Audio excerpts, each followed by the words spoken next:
Recebi este comentário e pode parecer muito estranho aos ouvidos de um português. Que história é esta? Mas como é que alguém pode pensar que nós dizemos rainha com E?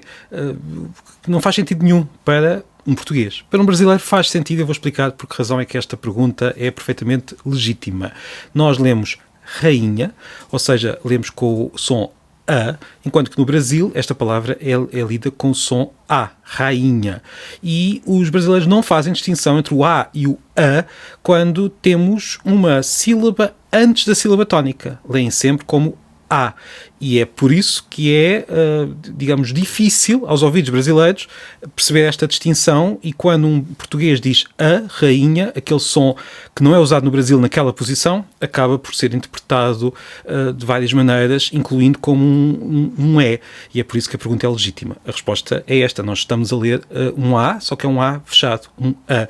Agora, o curioso aqui é que os brasileiros usam este mesmo som noutras posições. Por exemplo, no fim de uma palavra, depois da sílaba tónica. E vou provar isto mostrando um pouco de uma música de Caetano Veloso. Ouçam bem. Você é linda assim. Você é linda.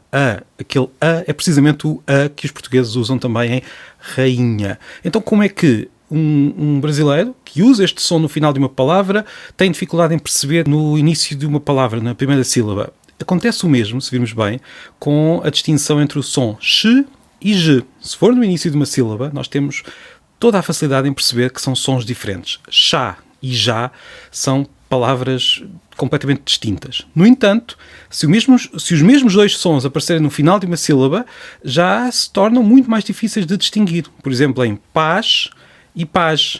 Eu disse os dois sons diferentes, de propósito, mas, no entanto, nós vamos interpretar aquilo como sendo o mesmo som, como sendo a mesma palavra, precisamente porque naquela posição estes dois sons não distinguem significados e, por isso, o nosso cérebro linguístico não consegue distingui-los bem naquela posição. É algo parecido àquilo que acontece quando um brasileiro ouve um português a dizer rainha. Naquela posição, para um cérebro linguístico brasileiro, o som é estranho porque não é aquele que ele está habituado. Se fosse no final da palavra, já não haveria problema nenhum. É mesmo este tipo de complexidades que mostra como o nosso cérebro, quando está a falar, é uma máquina muito, muito complexa, caprichosa e também muito interessante.